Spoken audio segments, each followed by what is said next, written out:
In Philadelphia, the opioid crisis has morphed into something far more devastating: the fentanyl vortex.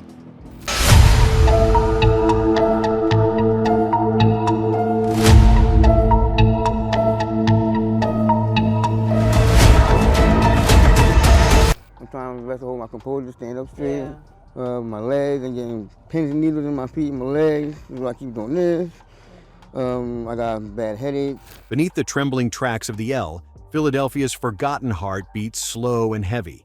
In Kensington, pain isn't hidden behind closed doors. It walks openly through the daylight. You don't need statistics to see the crisis here. It's written on every face, every slumped figure, every trembling hand reaching for something to feel alive again. This is where America's fentanyl nightmare breathes in daylight, and hope feels like a memory fading into the sound of sirens.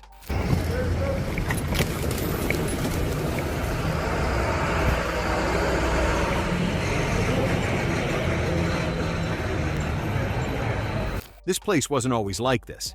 Once, Kensington was Philadelphia's pride, a working-class neighborhood built by steel, sweat, and the promise that hard work could buy a better life. The factories roared, families filled the row houses, and every block had a rhythm of its own.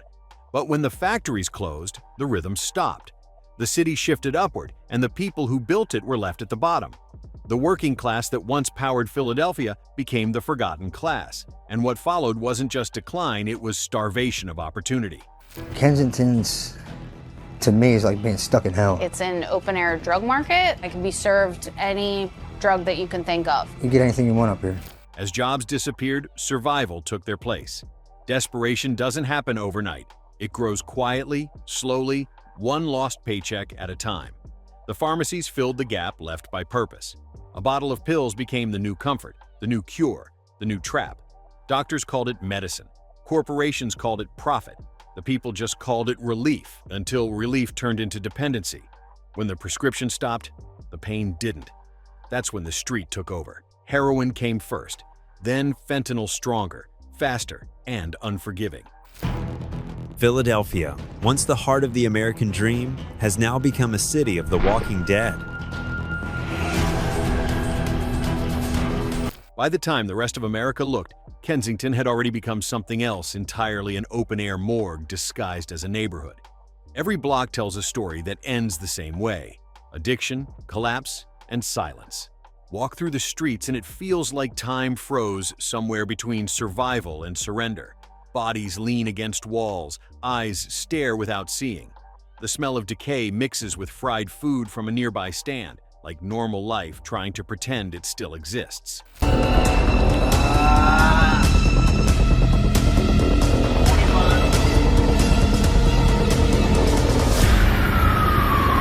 They say addiction is a choice, but here it's just gravity pulling everyone down, one by one. Mothers who lost children, veterans who can't forget, teenagers born into cycles that were spinning long before they arrived. You look around and realize these aren't strangers. They're the reflection of a country that stopped taking care of its own. Kensington isn't chaos, it's consequence. I do the dope, I start limping and walking fucked up. It's hard to walk. They're putting horse tranquilizer, elephant carfentanil, all kinds of psych meds. It's making people angry, agitated, fighting, robbing each other. Police sirens echo through the neighborhood like clockwork. Cleanup operations. They call them a performance that lasts just long enough for the cameras. The tents disappear for a day. The news declares victory. Then, as soon as the lenses turn away, the streets refill. You can't arrest despair. You can't evict pain. You can't fix systemic failure with a press conference. Kensington isn't lawless, it's leaderless. Involving police sweeps and sanitation crews, has relocated over 500 individuals to temporary shelters, providing immediate relief from street hazards. It didn't collapse by accident. It collapsed by design through decades of choices that punished the poor and rewarded the powerful. When rent rose and wages froze, families cracked. One missed bill became an eviction. One eviction became a tent. Shelters filled, and the waiting lists stretched for miles. The city called it temporary displacement. The people living in it called it life. When you're forced to sleep under a bridge you helped build, you start to wonder what American dream they were talking about. It's a roller coaster. You get your good times and your bad times, but then again, everything in life is like that. You know, jobs, what, you know. But I would say it's a more intense roller coaster than Healthcare failed too. For the wealthy, addiction means recovery. For the poor, it means a record. If you have money, you get rehab. If you don't, you get a court date. Clinics charge more than rent. Detox centers close early. Medicaid paperwork takes weeks. Fentanyl doesn't wait. Every minute without help is another life gone. America spends billions fighting a war on drugs, but almost nothing saving the soldiers on the front line, the addicts. The ripple effects are everywhere. Children of addicts end up in foster care, while the healthcare system strains to keep up with the crisis. Each overdose here is more than a tragedy. It's an equation of indifference. Pain plus poverty equals profit. Pharmaceutical giants built empires off addiction. The government looked away, then claimed shock when it was too late. They called it an epidemic. The people here call it Tuesday. Outreach workers fight back with whatever they have: Narcan, compassion, persistence. They revive the same people again and again. Narcan brings breath back, but it can't bring back dignity. Even though overdose deaths are slightly down in 2025, the survivors are left with chronic health issues, poverty, and a mental health system that can't keep up. Still, they don't stop. In church basements, under bridges, in tents, people help each other survive one more night. Nonprofits hand out food, clean needles, and test strips to stop infections.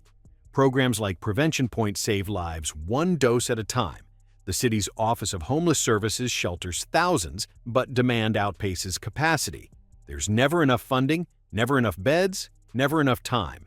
But they keep trying, because not trying would mean accepting this as normal, and no one here wants to call this normal. So I have a lot of wound care supplies. I had a lot of snacks, socks. It's just not enough. We may have like maybe 6-7 teams. Even amid collapse, small victories exist. A life saved, a heartbeat revived, a person deciding to seek help. It's easy to overlook the quiet heroes, the ones who don't wear badges or suits but still show up. They hold the line between despair and humanity. But for every success story, 10 more fall. That's the cruel math of neglect. And Philadelphia's shelter system is overwhelmed, only able to house 60% of those seeking help. Cuts to social programs, such as the expiration of emergency rental assistance in 2025, are pushing more people onto the streets. Don't forget to subscribe and turn on the bell so you never miss an upload. And while the city bleeds, Washington debates. Tariffs, task forces, and slogans all sound, no soul.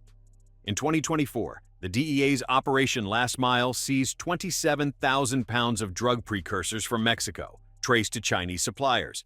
On paper, that's progress. In reality, it's a drop in the ocean. For every lab taken down, another replaces it. The pipeline of poison never stops because demand never stops. And demand never stops because pain never does. The DEA's Operation Last Mile targeted cartel smuggling routes, seizing 27,000 pounds of fentanyl precursors from Mexico in 2024. America's approach to addiction is a double standard in disguise.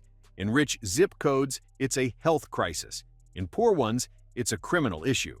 The same substance, the same suffering treated with empathy in one place and punishment in another. That's not policy failure. That's policy design. Kensington is proof that the system isn't broken. It's working exactly as intended. Well, I've been stuck on this fentanyl for a few years now. Officials keep talking about revitalization, pouring millions into appearances while cutting millions from aid. They build fences instead of futures. They move people instead of helping them stand. For all the money spent pretending to fix Kensington, almost none reaches the people actually living there. It's cheaper to manage misery than to end it. That's the quiet truth no one wants to say out loud. Mayor Sherrell Parker has given police the authority to arrest people for some of these crimes in Kensington. That could look like someone sleeping on the sidewalk or stumbling into the street. But even here, where hope seems extinct, it still flickers. Residents still sweep their blocks. Volunteers still hand out food. Some still believe this city can rise again. Philadelphia has always been a place of resistance, and in Kensington, resistance looks like survival. Every person still standing is proof that despair hasn't completely won. Since high school, I've buried more people than I can count, just in addiction alone, but in the past 2 years, ever since the trank and fentanyl came around, it's tripled. To save Philadelphia, housing must come first, not temporary shelters, permanent homes. When people have roofs, they find stability. When they find stability, they seek recovery. You can't heal while sleeping in fear. You can't stay sober with no safe place to breathe. Housing isn't a privilege, it's the foundation of recovery. Studies show it cuts homelessness and overdose deaths dramatically. That's where real change begins. I ended up losing my job in the housing industry when the market went down, and I was addicted to painkillers. And when the painkillers... Treatment must follow not weeks later, not after forms, but immediately. Addiction doesn't wait for policy. Mobile detox units, on-site counselors, and community-based clinics can stop the bleeding before it spreads. Education, too, must evolve. Kids should learn what fentanyl really is before they see it on a street corner. Awareness has to move faster than the drug itself. We met Eric when he asked the police to get him treatment for his wounds. That's from the trank that they've been mixing. You're in pain, it makes you more likely to use because you want to relieve it. But most of all, accountability must mean something. The corporations that ignited this epidemic can't just write settlement checks. They must fund the recovery they destroyed. Politicians who ignored this crisis can't hide behind speeches. They need to rebuild what they helped burn down. America has to stop looking away, because what's happening in Kensington isn't confined to one zip code, it's spreading. This isn't just a Kensington problem. This is an American problem. That we would allow in this rich of a nation for this to be taking place. This isn't just a story about Philadelphia. It's a reflection of the nation itself, a country where poverty is criminalized, where addiction is punished instead of treated, where human lives are measured by their productivity. Kensington is the warning label on America's decline. Ignore it, and it will multiply. Listen, and maybe there's still time to change the ending.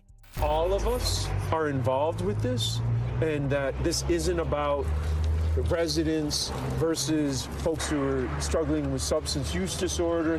This is about how do we help everybody. Under the flickering streetlights, the city still breathes broken, scarred, but breathing. You can hear it in the footsteps of outreach workers, in the cries of those still fighting, in the silence after a siren fades. It's America's mirror. What we see here is who we are. What we do next will decide who we become. Because beneath the L, among the ruins, there's still one thing stronger than fentanyl, the will to survive. It's the quiet pulse that refuses to fade, even when everything else has.